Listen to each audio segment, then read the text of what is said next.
নমস্কার, নতুন ভিডিওতে আপনাদের সকলকে স্বাগত। তা দেখে আসলাম কৌশিক গাঙ্গুলির অযোগ্য। আমাদের জীবনে কোন মানুষটা যোগ্য বা কোন মানুষটা অযোগ্য, এটা আমরা কিভাবে বিচার করব? সেটা কি বিচার করার কি আদর্শ কোনো মাপকাঠি আছে বা কারোর কি জানা আছে? অযোগ্য হচ্ছে সেই ধরনের গল্প, এখানে একটা মেয়ের তার অপরিণত ভালোবাসার গল্প। এখানে একটি মেয়ের তার একটা সংসার রয়েছে, সেই সংসারে নানা রকম টানাপোড়েনের গল্প। এই গল্প হচ্ছে সেই গল্প যেখানে আদৌ কি সেই অযোগ্য মানুষটা কি যোগ্য হতে পারবে? ছোট্ট করে যদি আপনাদেরকে যে গল্পটা বলি, যে এখানে ঋতুপর্ণা তার একটা সংসার রয়েছে, যেখানে শিলাজিৎ হচ্ছে তার স্বামী। তাদের সংসার একরকম ভালোই চলছিল। কিন্তু হঠাৎ করেই তাদের জীবনে একটা বিপর্যয় নেমে আসে, যে তার স্বামী চাকরি থেকে হাতছাড়া হয়ে যায়। এবার সেই সংসারটাকে বাঁচিয়ে রাখার দায়িত্ব শুধুমাত্র ঋতুপর্ণার হাতে, এবং তার একটি বাচ্চা মেয়ে রয়েছে। তার পায়ে একটা সমস্যা রয়েছে, সে একজন বলতে পারেন যে প্রতিবন্ধী। এবার অপরদিকে যদি আমরা প্রসেনজিতের ক্যারেক্টারটা দেখি, যে প্রসেনজিৎ একজন বিরাট বড় মাপের একজন মানুষ, তার একটা নিজস্ব ফার্ম বা বিজনেস তিনি রান করেন। তার মা রয়েছেন লিলি চক্রবর্তী। এবার এই প্রসেনজিৎ এদের এই সংসারে কী জন্য আসবে, বা এদের সাথে পরিচয় হবে কি করে, বা তার এখানে উদ্দেশ্যটা কী, তা সেটা জানতে গেলে আপনাদের এই সিনেমা হলে গিয়ে দেখে আসতে হবে। দেখুন, প্রসেনজিৎ ঋতুপর্ণা জুটি 50তম, এই বিষয়টাকে লক্ষ্য রেখে কৌশিক গাঙ্গুলি এই গল্পটাকে যেভাবে প্রথম থেকে স্টেজ করেছেন, গল্পটা যেরমভাবে শুরু হচ্ছে একটা মৃত্যু দৃশ্য দিয়ে। সেই মৃত্যু দৃশ্যটা দেখে আপনারা একটু স্তম্ভিত হতে পারেন যে কেন এই মৃত্যু দৃশ্য, এই মৃত্যু দৃশ্যের পেছনে কি কোনো কারণ আছে? তারপরেই আমরা দেখতে পাই যে ঋতুপর্ণা এবং শিলাজিতের সংসার। এবার শিলাজিৎ তার চাকরি বাকরি খুইয়ে সে বাড়িতে বসে আছে। এবার যেহেতু পুরুষতান্ত্রিক সমাজ, সেই সমাজে একটা ছেলে বাড়িতে বসে থাকলে তাকে নানা রকম কথা শুনতে হয়, এই একটা বিষয় রয়েছে। তারপরে সে নিজের থেকে ফার্স্ট্রেটেড হয়ে যাচ্ছে। তার কাছে এই সংসারটা একদম আবদ্ধ হয়ে যাচ্ছে। সে সাফোকেটেড মনে করছে নিজেকে।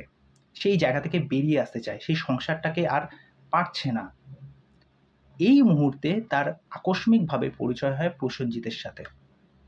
এবার প্রসেনজিৎ তাদের জীবনে এন্টার করে। প্রসেনজিৎ তারপর কি কি কাজ করে। এবার প্রসেনজিৎ এবং ঋতুপর্ণার একটা প্রিভিয়াস একটা ঘটনা রয়েছে। সেই ঘটনাটা কিন্তু যথেষ্ট স্মৃতিমধুর না, বেদনাদায়ক, এবং সেটার খোলসা একদম এন্ডিংয়ের আধা ঘন্টার মধ্যে আপনাকে পুরো বিষয়টা বুঝিয়ে দেবে। তখন বুঝতে পারবেন যে সত্যিই কি প্রসেনজিৎ ঋতুপর্ণার জীবনে একজন অযোগ্য মানুষ হয়ে উঠতে পেরেছে বা যোগ্য মানুষ হয়ে উঠতে পেরেছে। আমি বলবো কৌশিক গাঙ্গুলি এই সম্পর্কর যে কোনো সিনেমা যখন আসে, সেই সম্পর্কগুলোকে এমনভাবে দেখান, সেই দেখানোর মধ্যে একটা আলাদা নতুনত্ব থাকে। এই গল্পটার সাথে সাথে আপনারা অনেকে নিজের জীবনের সাথে কিন্তু রিলেট করতে পারবেন, যে আমাদের জীবনেও কিন্তু এরকম প্রচুর মানুষ এসেছে যাদের আমাদের জীবনের ওপর একটা আলাদা ছাপ রয়েছে। সেই গল্পটা খুব সুন্দরভাবে স্টেজ করে লেখনীর মাধ্যমে এত সুন্দরভাবে ফুটিয়ে তুলেছেন, সেটা দারুণ। আর এখানে প্রত্যেকটা মুমেন্ট যখন আসছে, যখন কোনো ইমোশনাল মুমেন্ট আসছে, বা প্রিভিয়াস কোনো ঘটনার বা কোনো সংসারের কোনো টানাপোড়েন, সমস্ত বিষয়ের ওপর সেই মুহূর্তগুলোতে সেই গানগুলো যেগুলো আসছে, সেইগুলো একদম প্রমিনেন্ট, যেটা আপনাদেরকে ভালো লাগাবে। ওভারঅল এই সিনেমার রাইটিং খুব সুন্দর। মুভির ফার্স্ট হাফ দারুণ, সেকেন্ড হাফ আপনাকে গল্পটাকে এত বেশি এঙ্গেজ করে রাখবে, আপনাদের জানতে ইচ্ছে হবে যে ঘটনাটা আসলে কী হয়েছিল, কেন প্রসেনজিৎ ঋতুপর্ণার জীবনে আসলো, তার উদ্দেশ্যটা কী, সেই উদ্দেশ্যটা কি আদৌ সৎ, না এর পেছনে কোনো অসৎ উদ্দেশ্য আছে। আমাদের জীবনে এরকম অনেক ঘটনা আছে, যারা বিবাহিত আছেন তারা বুকে অনেক পাথর চাপা রেখে অনেক কষ্টের কথা আছেন, যারা তাদের স্বামীকে সেই কথাগুলো বলতে পারে না। সেই সম্পর্কের এই যে টানাপোড়েন বা এই যে দ্বিধাদ্বন্দ্ব, এই বিষয়টাকে খুব সুন্দরভাবে ফুটিয়ে তুলেছেন এই অযোগ্য সিনেমার মধ্যে। আমি বলবো এরকম চিন্তাভাবনা শুধুমাত্র কৌশিক গাঙ্গুলি ছাড়া আর কারোর পক্ষে করা সম্ভব না।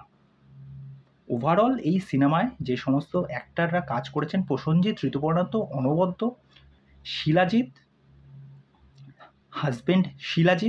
হাজবেন্ড হিসাবে তার যে চরিত্র, সেই বাচ্চা মেয়েটির বাবা হিসাবে তার যে চরিত্র, দারুণ প্লে করেছেন। একদম মধ্যবিত্ত ছাপোষা বাঙালি স্বামী, তার যেরকম চরিত্র হয় ঠিক সেই চরিত্র। প্রসেনজিতের মা লিলি চক্রবর্তী যে ক্যারেক্টারটা প্লে করেছেন সেটা দারুণ। কিছু কিছু জায়গায় মুহূর্ত আছে যে ছেলের সাথে যে কনভারসেশন হচ্ছে, সেই জায়গাগুলো যে ছেলেরা যাই করুক না কেন মায়েরা কিন্তু সেটা ধরে ফেলতে পারে। আর এখানে কিছু কিছু জায়গায় সেই বাস্তব ধর্মী যে ডায়লগগুলো আছে, যে একটা বয়সের পর আপনিটা তুমি হয়ে যায়। আরেকটা জায়গায় ডায়লগ রয়েছে, বিয়ে হয়ে যাওয়ার পর যে সম্পর্কটা থার্মোকলের মতো হয়ে যায়, সেটার তখন ওজন থাকে না, বন্ধুত্বটাই তখন আসল।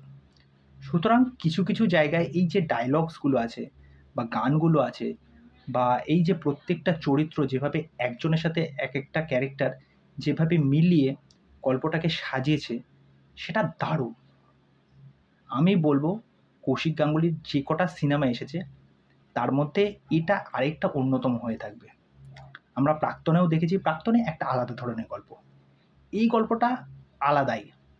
আর শেষমেশ একটা ছোট্ট স্পয়লার দিলেও দিয়ে দিচ্ছি, প্রসেনজিৎ ঋতুপর্ণার একটা ঘনিষ্ঠ মুহূর্ত আছে, যেই জায়গাটা আপনাদেরকে দারুণ লাগবে।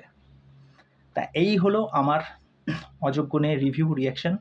তা আপনারা দেখে আসুন, দেখে এসে আপনাদের কি মতামত সেটা অবশ্যই আমাকে কমেন্ট করে জানান। তো চলুন পরবর্তী ভিডিওতে আবার দেখা হচ্ছে। আর চ্যানেলে এসে আমার চ্যানেলটাকে সাবস্ক্রাইব করে দিয়ে এইভাবে আমার সাথে থাকুন, পাশে থাকুন। নমস্কার।